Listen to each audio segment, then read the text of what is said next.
Good morning, boys and girls. It's Mrs. Sada, and I'm back to read you some more Appleblossum the Possum by Holly Goldberg Sloan with my good friend Appleblossum. We left off on chapter 24, and if you remember, it was only one page, so I'm going to read it really quickly before we go into chapter 25 because it's a super important, even though it's very short, a super important chapter. Chapter 24. So this is how it ends, thinks Appleblossum. In shadows, in darkness, entrapped. This is her final performance. Her breathing slows down. Her heart stops racing, and then the gland opens beneath her tail. She's in the moment and unable to control anything. She falls backwards. Her eyes roll skyward. Her mouth opens. Spit comes out. This is how a death scene is played. So she just automatically goes into that state where she seems like she's dead. It's a protective thing for possums, and she can't even stop herself. She's so afraid. God, let's go right into chapter 25 because this is getting really interesting. Izzy's father now stands right next to the overturned hamper holding a net. He ran and got it from the garage. It was used at some point by Uncle Randy on a fishing trip and then abandoned on a shelf to gather dust and spider webs. Izzy's mother left the room and is now back holding a broom and a hammer, which causes Izzy to shout, "What are you doing with the hammer?" Her mother's voice is too loud. "This is just in case." "In case of what?" Izzy responds. "In case you decide the defenseless little possum is a nail." Her father waves his arms in an attempt to create calm. "Okay, that's enough." Izzy's mother looks from her husband to her daughter. "The animal's wearing doll clothes. You've been playing with that gigantic rat." Izzy shakes her head. "It's not a rat. It's a possum. A marsupial. And I didn't put those clothes on her. She put them on herself." Izzy's parents both have uncomfortable looks on their face, and not because of what Izzy has just said. Her father loosens his grip on the fishing net. "This net smells awful." Izzy's mother nods. "It's like a dead fish or something." Izzy doesn't care about the bad-smelling fish net, although she does realize that her room is quickly taking on a terrible odor. She tries to explain. "The possum is my friend, my pal. I've seen her before through the window. I woke up this morning and she was sleeping with my stuffed animals."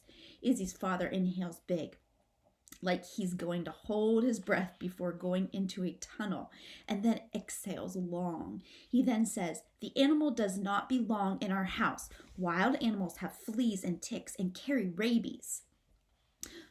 It doesn't matter that the creature somehow got into clothing. It wouldn't matter if the animal could play the piano." Izzy's mother interrupts. "Well, it would be amazing if it played the piano. I mean, we could make all kinds of videos and put them online." And Izzy's father stares at his wife. "The animal does not play the piano."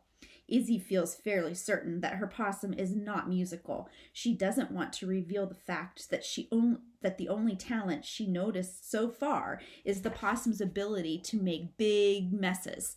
If the bathroom is any kind of an example, her new pal is an awful house guest, so she remains silent. Columbo has been banished to the hallway, and he is whining with a kind of urgency that is beyond any of his usual meltdowns. The dog's clear desire to sink his teeth into something other than his red ball seems to bring Izzy's parents back to the problem in the room. Her father positions the fishing net over the laundry hamper as he instructs his wife and daughter. "You two should step back. I'm going to slowly lift the basket. The animal is going to run." Now it's Izzy's turn to interrupt. "We don't know she's going to run. Please be careful. She must be very afraid." Then Izzy's father slowly lifts the laundry hamper. They all wait and wait. Nothing happens. Finally, Izzy says, "She's not running." Her father then lifts the hamper up high into the air, which causes the net to rise up as well. They can all now clearly see the possum. The animal is flat on her back, arms stiff, and eyes closed. Izzy screams, "She's dead!" And she bursts into tears as her heart breaks. Her father does his best to explain as he stammers, "Small animals can die from fear. They have heart attacks." Tears run down Izzy's face. She cannot believe that the little creature is dead, but Izzy's whole bedroom has the smell of death. It's like the rotting stench of water in an old flower vase, only worse. Izzy's father puts his arm around her, but her mother stays at a distance. Columbo whines louder on the other side of the door. Izzy is able to see through her tears. I want to give her a proper burial. Of course, sweetheart, her mother says. We can find a nice box, and we can make a place for the animal in the garden. But Izzy continues to cry. We can't put her out back because Columbo will dig her up, no matter how deep we make the hole. In the hallway, Columbo's frantic sounds do suggest that he dig through the earth's core to get to this thing. Izzy's mother nods. You're right. We'll find a spot in the front of the house, maybe in the rose garden, and when we see the flowers blooming in the future, we'll know that she's part of them. It is hardly consoling news. Izzy leans close to the possum and through her tears manages to say, We are so sorry for what happened. We didn't mean to scare you. Izzy's mother and father suddenly seem to feel very guilty. Her mother puts down the hammer and places the broom against the wall. I've got a shoebox in my closet, and we have tissue in the drawer in the rec room. Nice pink paper.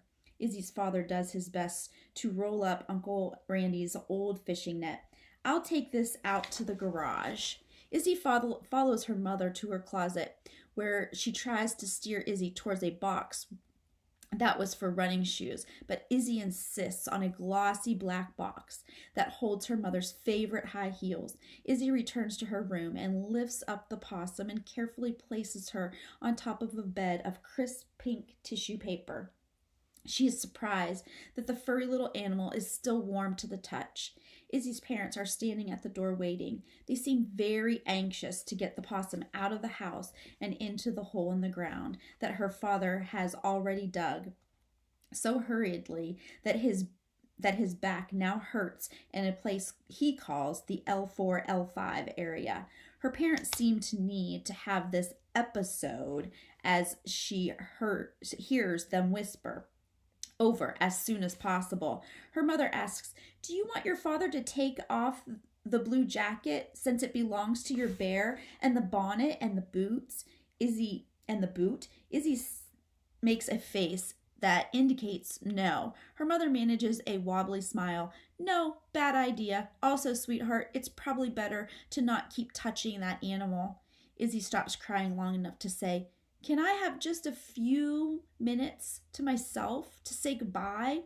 Her parents exchange looks, but don't speak. After a few moments, they nod and edge out of the room. Izzy stares down at the possum. She reaches her hand into the box and places it on the little animal as she says, I'm so sorry.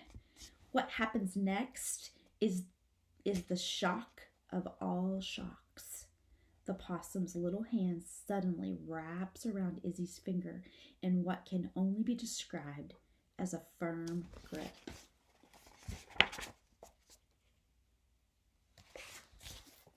Izzy starts to scream, but she stops herself. The possum isn't dead. This possum is alive. Izzy's eyes focus on the Paddington Bear blue jacket. It moves up and down in very small increments. Why hadn't she seen this before? The animal is breathing. And then as Izzy stares into the fancy shoebox, the little possum's eyes slowly open. She looks right up at Izzy, and with an expression that can only be described as relief, her little possum's mouth opens and she smiles. It's the smile that does it. Izzy takes action. She scoops the possum out of the shoebox and runs to her bureau. She opens the top drawer, which is filled with soft cotton t-shirts. She then sets the possum down. She hopes in a comfortable position and shuts the drawer. Izzy next goes to her bathroom. She grabs the shampoo bottle out of the trash and quickly fills it halfway with water. She tests the weight and adds another inch of water. Better. Izzy runs back to her bed, puts the shampoo bottle in the shoebox, and pads the tissue around the container to keep it snug. She places the top on the shoebox and then grabs a ribbon from her nightstand. She wraps the ribbon around the box and ties it tight. She is just finishing the bow when her bedroom door opens. Her mother looks in. "How's it going, Izzy? Are you ready?"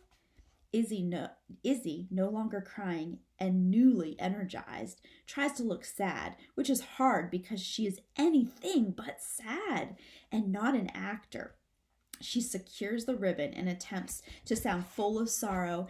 "Yes, I said my goodbyes. Let's go put her in the front yard right away." Izzy lifts the shoebox and starts to the door. She hasn't gotten far before Columbo charges in. The dog jumps up to get at the shoebox. Izzy's father appears from the hallway and reaches for the dog's collar, but Columbo angles in the other direction and gallops, which is an accurate description of how the frenzy canine moves when he focuses on something, into the bedroom. Izzy's mother takes off after him. "Columbo, get out of here!" The dog's nose goes to the ground as he frantically sniffs the floor tiles as if they are coated with beef jerky. Then before Izzy's mother can gain control, Columbo bolts back into the bedroom. He lifts his nose into the air and Izzy can tell he has picked up the scent because he lunges straight for the bureau. She shrieks, "Get him out of here!"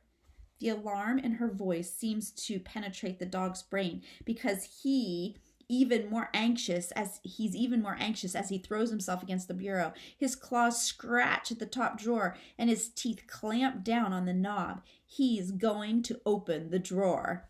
But to Izzy's parents, he just appears to be an insane dog intent on destroying good wooden furniture. Izzy's father shouts, "Columbo, no!" There's something about Izzy's father's voice that commands attention, especially when he's angry. And the only thing that really gets him angry is Columbo. Izzy's father grabs the dog by the collar and pulls him away from the bureau. Seconds later, Columbo is out of the room and sequestered in his dog crate in the kitchen. And not long after that, Izzy and her parents lower a fancy shoebox containing a shampoo bottle filled with water into a hole in the front yard and say a prayer. That was chapter 25. Oh my goodness, was exciting.